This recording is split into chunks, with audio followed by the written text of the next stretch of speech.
Assalomu alaykum hurmatli Hayot balansi kanali kuzatuvchilari. Bugungi mavzuyimiz eng kerakli, eng dolzarb bo'lgan qon suyultirish haqida bo'ladi. Va ushbu mavzuni yoritish davomida siz insult bo'lmaslik sirlarini hamda yurak xurujiga uchramaslik yo'llarini o'rganasiz.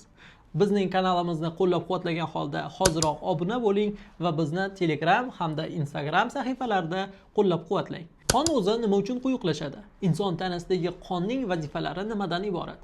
Bu haqda to'liq batafsil gaplashamiz. Ya'ni bizning tanamizda qon nimaga quyuqlashadi? Qonning quyuqlashishining eng asosiy sababi bu jigardagi faoliyatning o'zgarishidan bo'lishi mumkin va buyraklardagi sintezning oshib ketishi yoki noto'g'ri ishlashi bilan ham bog'liq bo'lishi mumkin. Bunday holatlarda bizning tanamizdagi qon quyuqlashadi. To'g'riroq qilib aytganda, reologiyasi yomonlashadi. Reologiya degani bu qonning qon tomir devorlariga yopishayotganlik darajasi. Shunday ekan, biz shunchaki shpritsda qon yaxshi chiqmayotgan ekan deb, bu qonni quyuqlashgandan dalolat ekanligiga iqror bo'lmasligimiz kerak. Shunday ekan, biz birinchi navbatda qonni qanday qilib suyultirishni tushunib olamiz. Endi qonni qanday holatlarda quyuqlashganini bilishimiz mumkin. Ko'pchilik aytadi, oyoq qo'llardagi uvishish, bosh og'rig'i, holatning yomon bo'lishi, ko'ngil aynishi, ko'z tinishi kabi belgilar, quloqdagi tovushlar tufayli bizning tanamizda qon quyuqlashgan kabi xulosalarga xalqimiz orasida kelishadi. Lekin bu to'liq xulosa emas. Qonni quyilganligini bilish uchun uni koagrammasini topshirish kerak va koagramma xulosasiga ko'ra bizning qonimiz nima uchun quyuqlashganini bilib ola olamiz. Qon quyuqlashuvi bugungi kunda ko'pchilik odamlarni bezovta qilayotgan jarayon hisoblanadi va qo'l-oyoqlar uvishishi, bosh og'rig'i hamda juda ko'plab simptomatik o'zgarishlar aynan qon quyuqlashishi bilan bog'liq. Qon quyuqlashishining asosiy sababi jigar va buyrak faoliyatlarining buzilishidadir. Va bundan tashqari kam suyuqlik ichish ham qonni quyuqlashishiga sabab bo'lishi mumkin. Shuning uchun albatta hayotingizda doimo kuniga har bir kilogrammingiz uchun 30 ml dan suv iste'molini unutmang. Endi esa qonni qanday qilib suyultirish haqida to'xtalamiz. Qonni suyuqlashtirish uchun faqatgina suv, balki uni yonida omega shunga o'xshagan yana qo'shimcha biologik faol moddalarni iste'mol qilishimiz mumkin. Undan tashqari tabiiy vositalardan foydalanib qonni suyultirish eng to'g'ri yo'l hisoblanadi.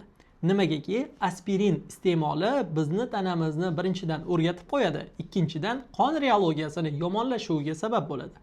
Ko'pchilik xalqaro ko'rsatmalarda esa aspirinni 50 yoshdan keyin ko'p iste'mol qilish mumkin emas deyilgan. Va undan tashqari aspirin 3 yoshgacha bo'lgan bolalarga umuman qat'iyan berilmaydi. Endi esa qon quyuqlashuvini oldini oladigan top 5 ta bat haqida tushuntirib beraman. Undan tashqari bu batlar butun dunyo bo'yicha ilmiy asosga ega hamda o'zining tasdig'ini topgan. Ya'ni tasdig'ini topgan degani bu klinik tadqiqotlar asosida isbotlangan degani. Klinik tadqiqotlar uchun esa kamida 5000 dan ortiq insonda ijobiy natijalar ko'rsatilgan bo'lishi kerak va ushbu natijalar asosida biz klinik tadqiqotdan o'tgan ilmiy isbotga ega bo'lgan mahsulot deb xulosa bera olamiz. Endi top 5 ta mahsulotlarimizni boshlaymiz va top 5-sidan teskari tartib bo'yicha tushuntirib beraman. 5-o'rinda bu vitamin E. Vitamin E bizning tanamizga juda ham kerakli bo'lgan vitamin hisoblanadi. Hamda uning yetishmovchiligi hattoki bepushtlikkacha sabab bo'lishi mumkin, ayniqsa ayollarda. Va terining quruqligi ham aynan shu vitaminga bog'liq. Va uni bazaviy dozalarda iste'mol qilish, ya'ni 200 mikrogramdan iste'mol qilish bu juda ham foydali hamda sizning qoningizni doimo reologiyasini yaxshilab beradi. Bu bilan siz nafaqat qoningizni, balki jigaringizni ham himoya qilgan bo'lasiz. Top 4-mahsulot. Bu ginkgo biloba mahsuloti, ya'ni ginkgo bilobaning barglaridan olingan ekstrakt hisoblanadi. Hamda bu ko'pincha xotirani kuchaytiruvchi mahsulot sifatida ham qo'llaniladi. Lekin ginkgo bilobaning barglari ekstrakti qonni reologiyasini juda ham yaxshi qiladi. Ayniqsa miyadagi qon tomirlarini kengaytiradi va u yerda qon aylanishini yaxshilab beradi. Uning muqobili sifatida aptekada Kavinton kabi dorilar sotiladi. Lekin ginkgo biloba ancha tabiiyroq va undan ko'ra samaraliroqdir. Endi esa top 3talikni boshlaymiz. 3-o'rinni serrapeptidaza. Bu ferment eng yaxshi qon suyultiruvchi hisoblanadi. Nimagaki u nafaqat qonni suyultirib beradi, balki to'qimalarda qolgan shish, har xil abseslarni parchalanishiga ham yordam beradi.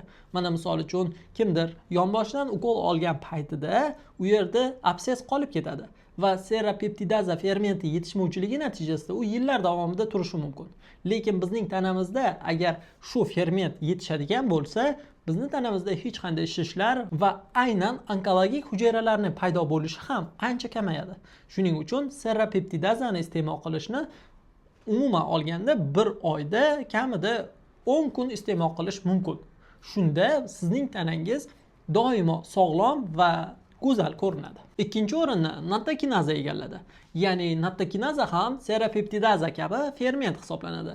Va nihoyat bizning birinchi o'rnimiz. Birinchi o'rinni bu baliq yog'i omega 3 moy kislotasi egallaydi. Omega 3 moy kislotasi eng yaxshi qon suyultiruvchi mahsulot hisoblanadi va uni olayotganingizda e'tibor beradigan narsa bor. Birinchi navbatda uning APA darajasiga e'tibor bering. Undan tashqari DHA, ya'ni uning tarkibidagi to'yingan va to'yinmagan yog' kislotalari molekulalari miqdoriga e'tibor bering. Bu miqdor 500 dan yuqori bo'lsa, bu juda ham yaxshi degani.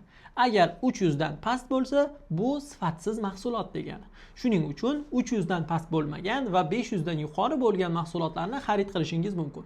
Va ushbu xarid uchun sizga Sport Nutrition do'konini tavsiya etamiz. Chunki homiyimiz bo'lgan Sport Nutrition do'koni doimo sifatli, tekshirilgan, sifatga ega bo'lgan mahsulotlarni sotadi. Xulosa shuki, yuqorida aytib o'tgan top 5 ta badimiz bu juda ham foydali mahsulotlar hisoblanadi. Ammo individuallikni nazardan qochirmaslik kerak. Agar o'zingizga kerakli mahsulotni tayinlashda qiynalsangiz, Sport Nutritionga qo'ng'iroq qiling va ularning malakali xodimlari sizga eng kerakli mahsulotlarni tanlashda yordam berishadi. Hamda eng sifatli mahsulotlar sizning qo'lingizda bo'ladi. Undan tashqari esa siz Hayot Balansi YouTube kanaliga obuna bo'ling, ushbu videoni qoni quyuqroq tanishingizga jo'natib qo'ying. Shunda siz uning sog'ligiga, hayot balansini saqlashi uchun yordam bergan bo'lasiz.